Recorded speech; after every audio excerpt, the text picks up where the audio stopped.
Yo, yo, yo. This week on the X Factor Sports Podcast, we had a deadly shooting right in the NFL headquarters in New York. Luka Doncic is turning into G.I. Joe overseas, getting ready for the NBA. And we got what you're looking for with the fantasy football coming around the corner, the top players at each position. Episode 95 of the X Factor Sports Podcast starts right now.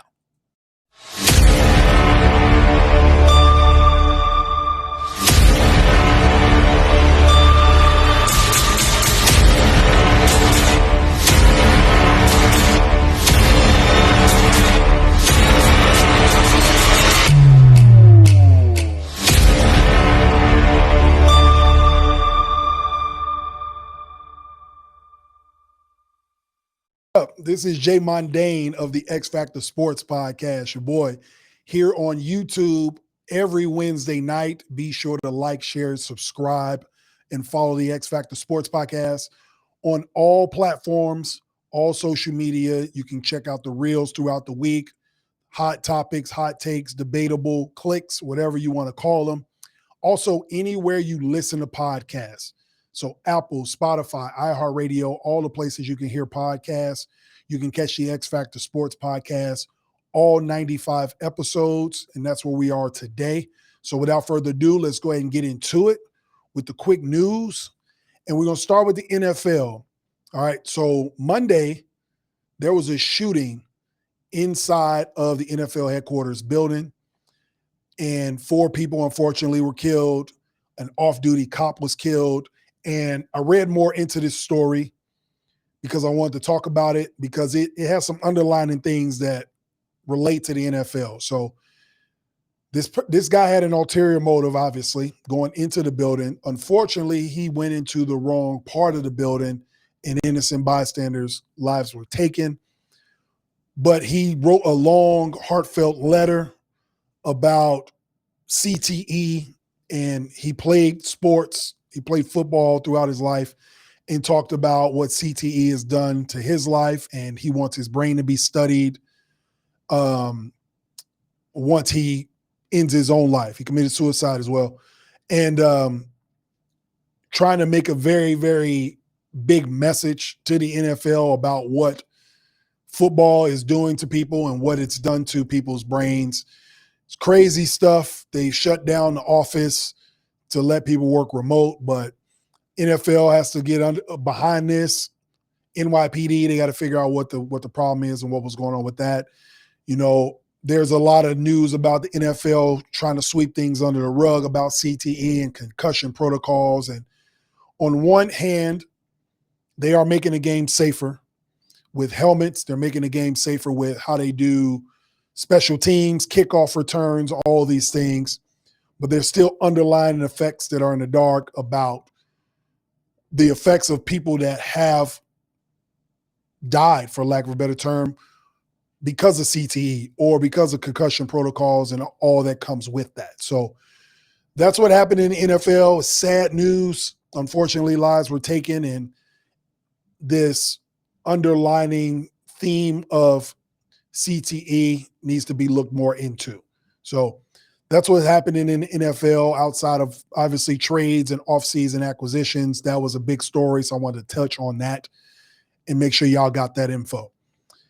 In the NBA, if y'all pay attention to magazines or look at Men's Health, you'll see somebody on the front cover that you probably never thought you would see, especially in his first 6-7 years in the NBA. But Luka Doncic is on the front of Men's Health working out. And maybe it's because of the Dallas Mavericks. I don't know what's going on, but he seemingly is motivated. He even talked about it in the article. He's channeling his Kobe Bryant, his Michael Jordan, getting motivated for this season. If you look at his pictures online, if you look at the cover of Men's Health, he's slimmed down. He looks really good. They say he is working out twice a day. They got him on a low-carb, kind of a keto diet where it's low sugar, and he's eating like 225 grams of protein a day. Like, he's doing all of these things, going crazy in the gym. I've seen what he looks like. His body looks carved out of a brick wall or something. Like, he looks really good. So I'm excited to see what Luka Doncic looks like on the court. He's back home. The gym that he always went to back home was strictly for basketball. He didn't have any weights in there, and he seemingly FedExed a whole entire gym, a weight room inside this gym to work out. He's taking it serious, and he's saying this is the best he's ever felt. And all this tells me is this: I'm excited about this NBA season, but I'm also excited to see how he performs. I think he tries to win MVP this year. And I think he does it not to prove to himself that he's great, because he's already a great player, but to prove to all these other doubters that says all he wants to do is eat and smoke hookahs and he's out of shape. And that's why Dallas got rid of him, because they didn't think he would be in tip-top shape to perform at a high level. But I'm telling you this, if he's out of shape, and I've said this on this show before, I thought he was out of shape. He obviously was. You can tell in the finals how the Boston Celtics was picking on him 2 seasons ago. And now if he can get his body right and he can give effort on the defensive end, the Lakers add DeAndre Ayton. They add Marcus Smart. So you got your rim protector, your lob threat, you got your defensive guard, which is what he's used to having. And if he looks that good now and he gets into the season come the fall, he's going to be an MVP candidate for sure. He might be gunning to win it. So I'm excited to see what he looks like on the court. Obviously, a lot of players work out. We've seen the Ben Simmons videos of him working on his game, and it didn't translate. So I'm a see it is to believe it type of guy. But looking at his body, the way he's been working out and the regimen they got him on, I'm excited to see how that translates on the field. So shout out to Luka Doncic, taking it serious, entering his prime, getting his body right, getting ready to go out and ball next season. All right. So that's what we got for the quick news. So now we're going to get into what y'all all came to listen to and what y'all came to see, fantasy football, right? I did my dynasty draft, one of the leagues I'm in. We did it on Monday. And so I wanted to get on the show and give some tips, some game on what you should be looking for fantasy football this year. So we're going to do the top 5 players at their positions coming into this season for fantasy football. We're going to start with the quarterbacks. All right. So the top 5 quarterbacks coming in at number 1, of course, is going to be Patrick Mahomes. I talked about him being the number 1 quarterback coming into this season. So why wouldn't he be the number 1 fantasy option? And now I know a lot of people are going to say Lamar Jackson should be 1, or Josh Allen, some of these dual threat quarterbacks. The reason I'm putting Patrick Mahomes at number 1 is strictly because of what I said last week. He's going to come into this season pissed off, like he's got something to prove. And the way I usually pick fantasy players is players that have something to prove and players that are on contracts or contract years, right? They're looking to get their money. So I put Patrick Mahomes in that bucket of players that feel like they have something to prove, that's motivated. I think he goes out and balls. So I got him at number 1. Now, because of his style of play and because most leagues are PPR leagues, it is going to be a boom or bust type, but I think he'll have more boom than bust this season just because of the intent that they're going to play with. I think there's some finality with this team. This could be the end of a dynasty. If they don't win again, this could be the end. This could be Travis Kelce's last season. So I feel like they're going to go out and try to have some fireworks every week. So for that reason, I got Patrick Mahomes at number 1. Number 2, Lamar Jackson. All right. The dual threat. He can be an MVP every season. I mean, I think he throws over 4,000 yards this year. I think he runs for over 900 rushing yards. I think he gets over 30 touchdowns. Playing with the Derrick Henry, his second year in the system with Derrick Henry. I think Lamar Jackson has a great year. If you can't get the number 1 QB, or if you feel like Lamar Jackson is the number 1 guy, by all means, But coming into the season, I got him number 2. Statistically, coming in as number 2 for fantasy football quarterbacks. Number 3, as you can see, Josh Allen. Same things, dual threat quarterback. Again, he can throw for the same amount, over 4,000 yards. He can rush for damn near 1,000. I just feel like Lamar Jackson has more weapons on the offensive side. Therefore, I'm going to put him ahead of Josh Allen in terms of fantasy stats. And I think he will get more rushing yards as well, because the way they use Josh Allen, he doesn't have very many plays that's designed to run in terms of getting to the outside. His is more like tush push in between the tackle type yards. So I don't think he'll have as many yards as a Lamar Jackson. Lamar Jackson can scramble and get out of situations, or they may design runs for him to get to the outside. So for that reason, that's why I got Lamar ahead of him. But Josh Allen at number 3 for the same dual threat capability. And then at number 4, Jaden Daniels.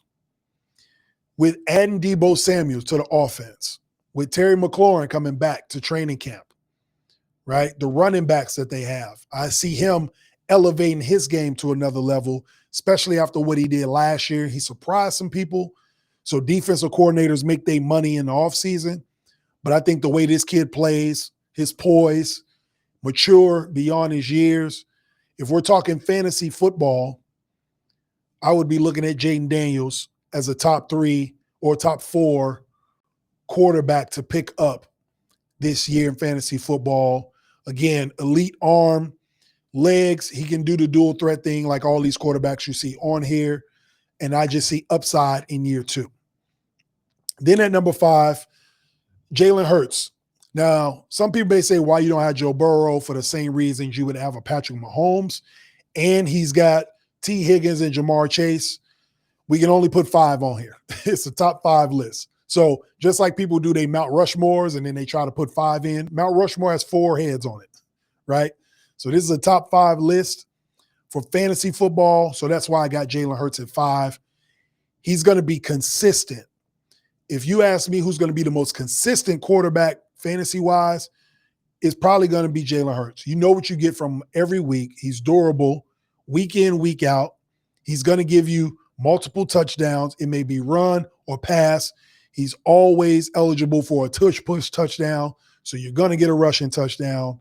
So year in and year out, I would have won one of the fantasy leagues I was in last year. I would have won. Jalen Hurts literally got hurt in the game in the first quarter and was out the rest of the game. And that's why I lost. I lost in the semifinal of a fantasy league because I couldn't sub in a new quarterback. Obviously, the game started. But I was winning that league strictly because of how Jalen Hurts and Saquon Barkley was playing last season. So got to put him in the top 5 for that. So that's the top 5 quarterbacks going into fantasy football. We got Mahomes at 1, Lamar at 2. We got Josh Allen at 3, Jaden Daniels at 4, and Jalen Hurts at 5. Okay? Now we move to the wideouts.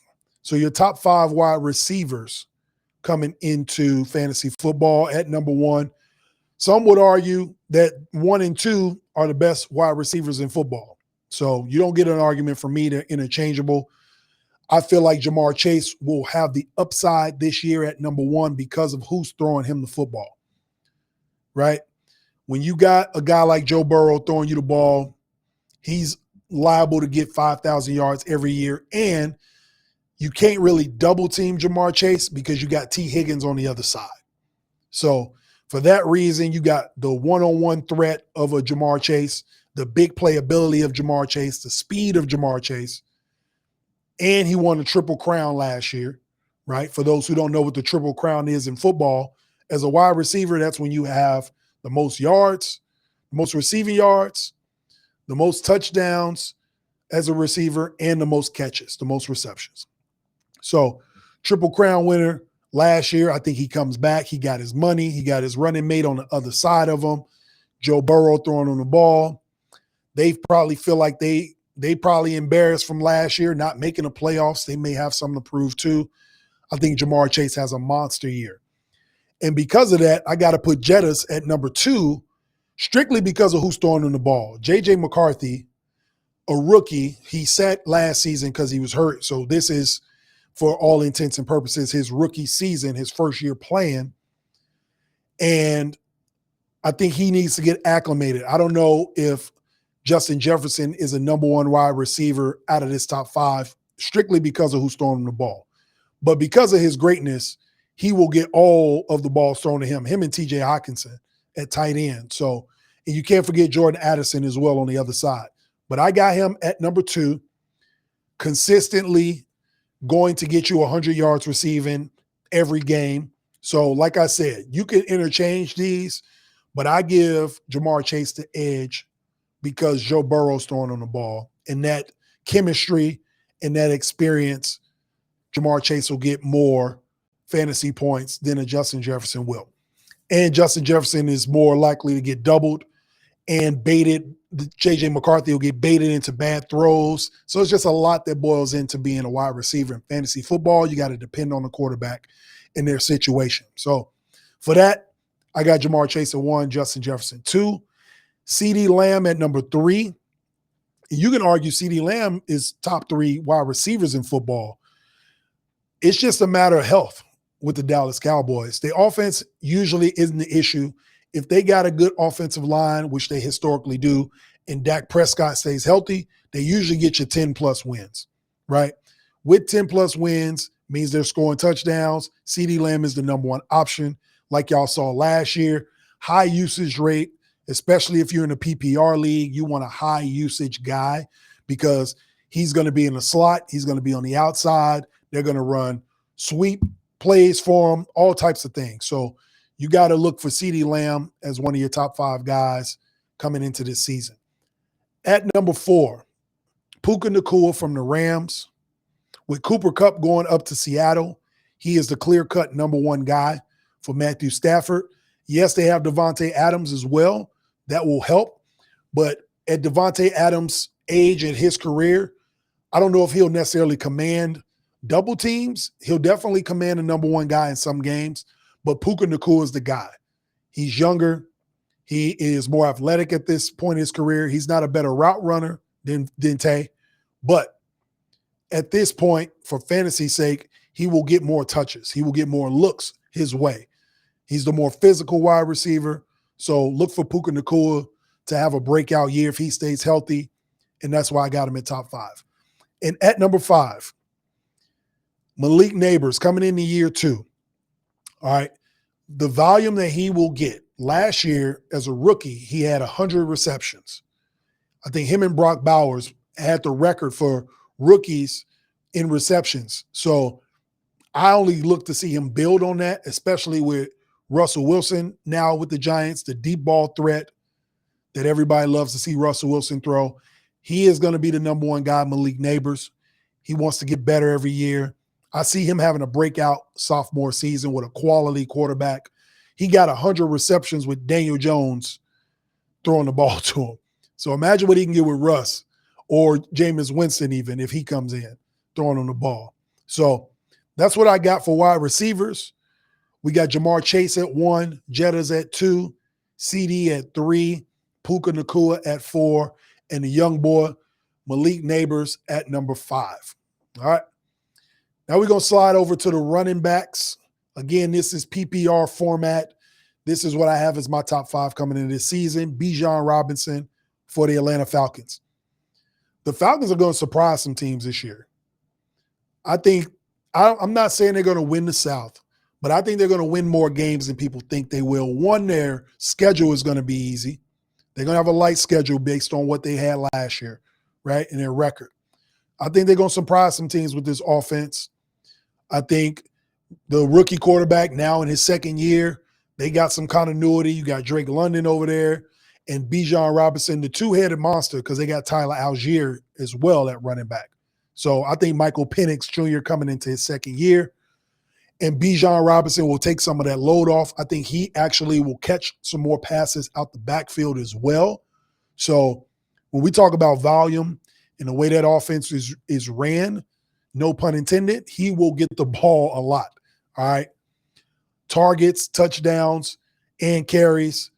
Bijan Robinson at number 1. Jahmyr Gibbs at number 2 for Detroit. Because of his skill set, again, he is a do-it-all back as well. He reminds me of Alvin Kamara back when Alvin Kamara was young and was playing with Drew Brees. That's the type of player I see Jahmyr Gibbs as.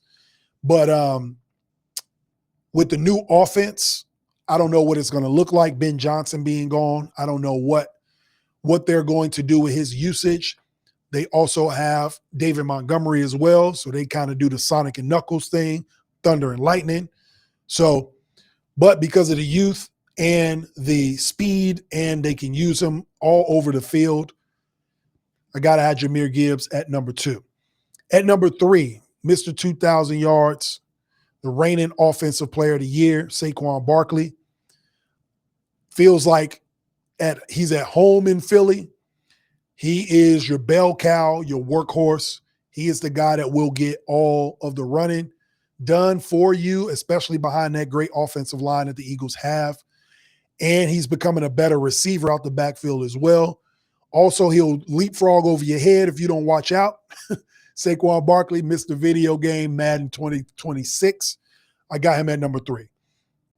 Number 4, this is a shock. This was even a shock to me. Miss D is even waving him off because she pick him every year in fantasy football, and he disappointed her by getting hurt. But this year, I don't know why I'm feeling like this. I'm feeling like this is a year redemption for people for some reason. I feel like Mahomes is going to have a big year. I feel like Christian McCaffrey's going to come back pissed off. Like all these people just kind of feeling like they got casted to the side. I feel like the Bengals are going to have a better year. They can get Trey Hendrickson signed. But Christian McCaffrey pretty much lost a whole season last year. He's back in training camp. A healthy Christian McCaffrey is one of the best players in football, not just one of the best running backs. The quintessential Swiss Army knife. This dude can do everything. That's why anytime he's healthy, he is at the top of your list for fantasy players, no matter what position it is, running back or flex. So for that reason, I think he's going to come back healthy, a full recovery from his injuries. They tried to put him out on the field last year, but he just didn't have it. I think the 49ers come back pissed off. They had a disappointing year. No Deebo Samuel. So all of those touches go to somebody, right? So that's why I got Christian McCaffrey at 4. And then a surprise. I threw a rookie in there for y'all, Ashton Jeanty for the Raiders. And I think Ashton Jeanty will be your offensive rookie of the year. But I think he has a breakout year. And it's strictly because of Pete Carroll. The way Pete Carroll runs his offense, he loves running backs. You saw what he did with Marshawn Lynch in Seattle. And I think they allowed this kid to get loose. I love the way Ashton Jeanty played in Boise State. I think he's a 3-down back. I think he has the physique to play 16, 17 games and have a big year. And he will support Geno Smith as well, take some of the load off of Geno from having to throw the ball so much. He's got Brock Bowers at tight end.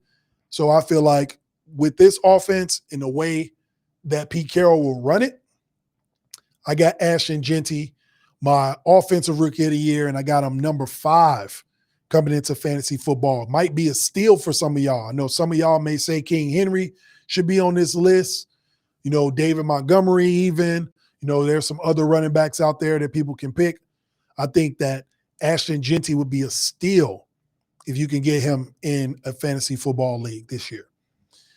That's going to be my top 5 running backs before I get to the next list.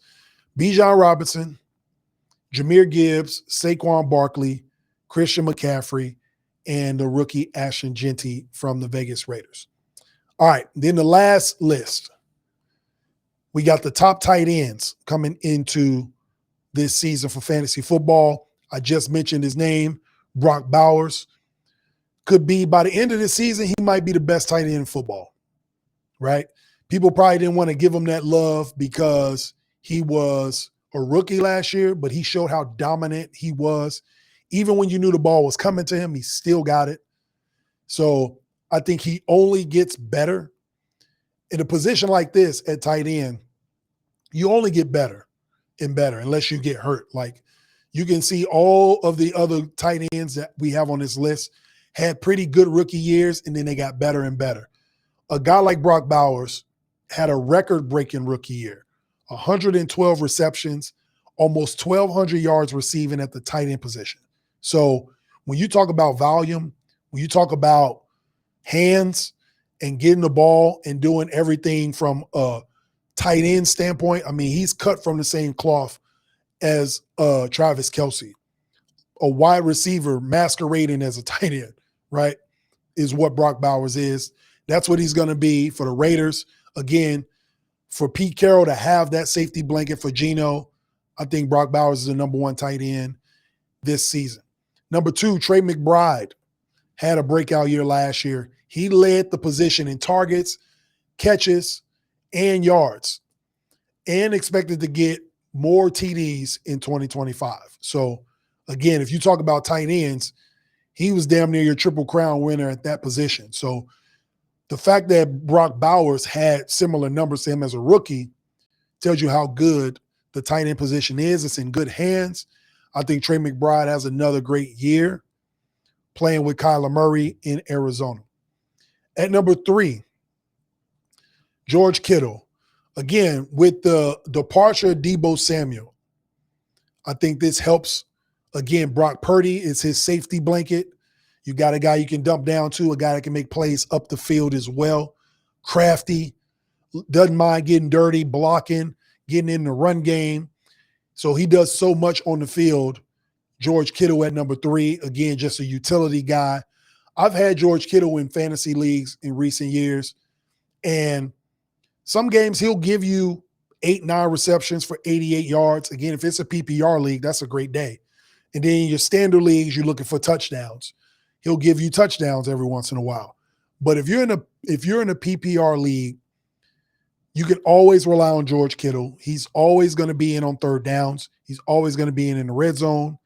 And as a veteran guy, a savvy guy, he will find a way to contribute to any game at any point in time. So for that reason, I got George Kittle, the fantasy football machine, at number three with yards after the catch for sure.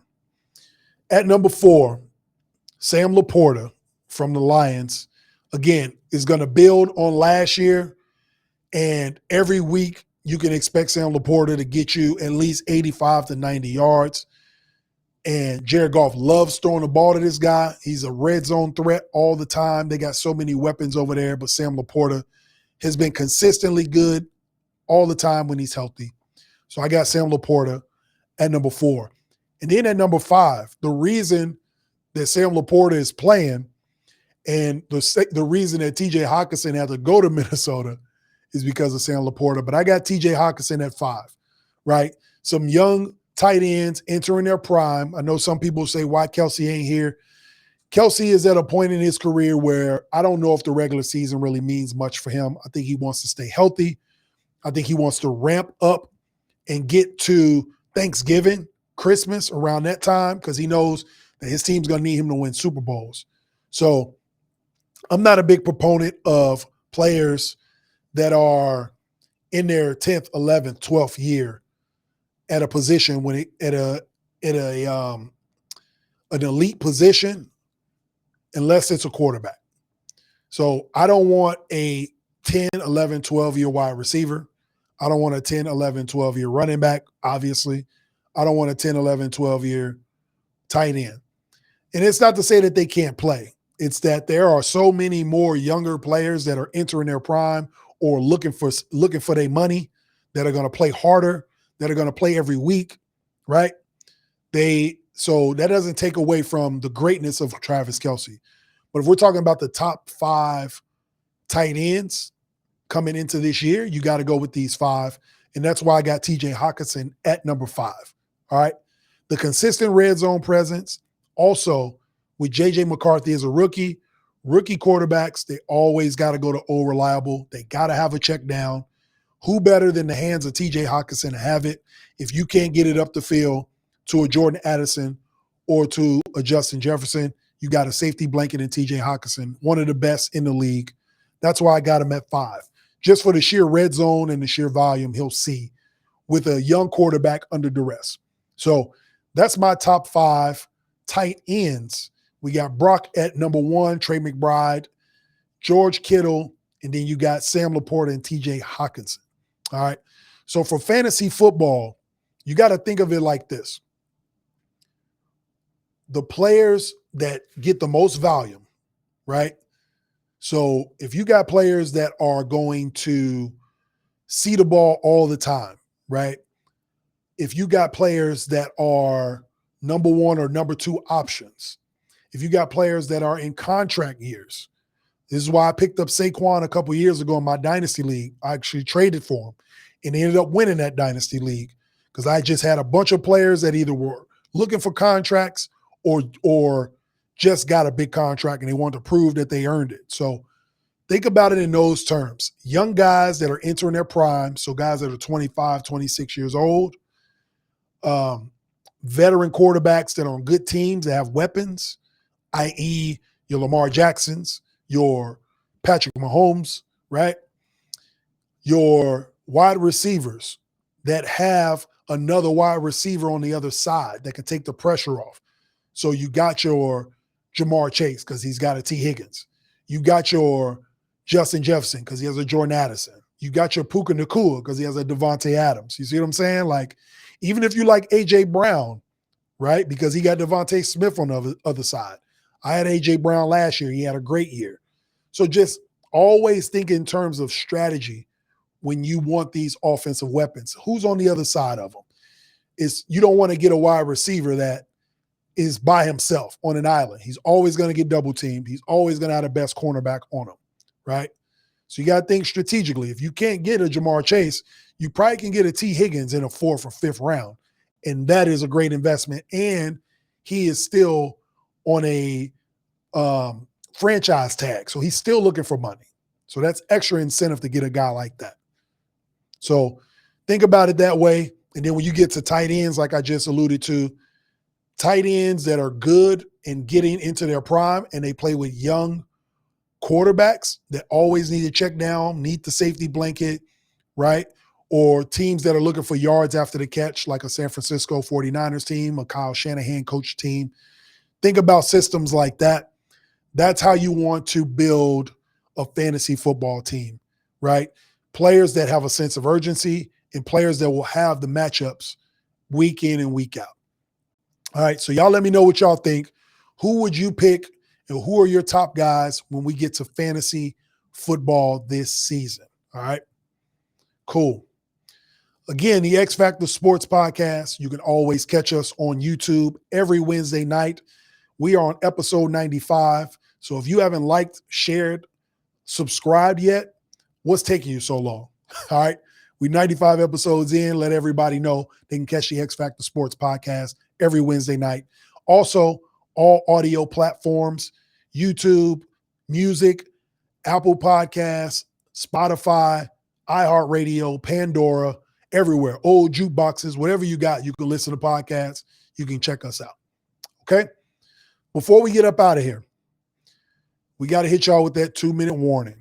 So I'm going to start posting my 2-minute warning questions on social media. I did it on Monday on Facebook. I'm going to start doing it everywhere just to get fan reaction, see what y'all think, get some engagement before I give y'all what I think about the question. So this week I put, what would you do if you remembered you don't get to do it forever? Right? Real deep philosophical question. I had to ask myself that. I had to think about my answer. And the answer I came up with is that what I would do if I remembered I couldn't do it forever is I would remember that everything in life is temporary. I would remember that if things are going good, enjoy them. And if things are going bad, it will go away. So being present and being in the moment and enjoying things as they come when they're great and understanding that tough times are going to come too, and those will go away also. And just understanding, remembering that life is temporary. I would say that's probably the biggest thing out of all of the answers I had in my head. That's the one that resonated with me is when I talk about remembering the times that we're in now, or if you're having a good time now, if you're in a good place in your life, you're having a good moment, understand that it is a good time in your life and be present in that time. and get everything out of it that you can, because there are going to be some times that aren't as great. And you got to remember, in those good times, learning how to be resilient and preparing for those bad times that'll eventually go away also. So that's what I would say. The bad times don't last forever either. The good times don't either, but you got to be present in those moments. So whether you're thriving or struggling, none of it is permanent, and you got to use that as motivation to move forward. So that's what I would say. If I were to do something and remember that it wouldn't last forever, is to be present and to understand that life is temporary. All right. Appreciate y'all for tuning in to the X Factor Sports Podcast, episode 95. Again, we are on YouTube always every Wednesday night, but episode 100, September 17th, we will be in Leawood, Kansas at Bogey's Pub. I want y'all to come celebrate. I will get there at 6:30. We'll be setting up, taking pictures. We'll be doing the social media thing. Shout out to Bogey's Pub in Leawood. They're going to have stuff for raffles. You can win prizes. They'll have swag there. We will have X Factor Sports gear for you to win as well if you come and enjoy the show. We're going to have a great time. We are going to be celebrating 100 episodes of the X Factor Sports Podcast. I will be performing live at Bogey's Pub. Hope y'all can check us out. All right. If you like the gear, as you can see, this is a shirt that has never been worn on the X Factor Sports Podcast, the Royal Blue Joints. So we got them here. We got the screen printed shirts. Shout out to Snooches Customs here locally. We got the hats as well. So y'all can click the QR code, order your shirts, give me your sizes or any color you like. The hats come in gray or black. You can message me on social media if you want and let me know what you want. I can let you know if we got it in stock and ship it out to you. So, and for those of you who have ordered, I appreciate you. Appreciate the support. Be sure to post it on social media. Tag the X Factor Sports Podcast in it. We'll share it with everybody so everybody can enjoy the experience and be the X Factors in their crew. All right. Appreciate y'all for tuning in tonight. The X Factor Sports Podcast, episode 95. This is season 8, episode 11. So you know what that means if you've been following. The next episode is the season finale of the X Factor Sports Podcast, season 8, episode 96. And I will give y'all what I know everybody's been asking me to give them. I'm going to give the people what they want. Next week, I will give you the top 10 greatest NBA players of all time. All right. So you do not want to miss next week's episode, the season finale, episode 96 of the X Factor Sports Podcast. Appreciate y'all for tuning in tonight. YouTube, we are over 5,500 subscribers. Let's get to 10,000. Appreciate y'all for tuning in tonight. This is Mondaine signing out. Peace.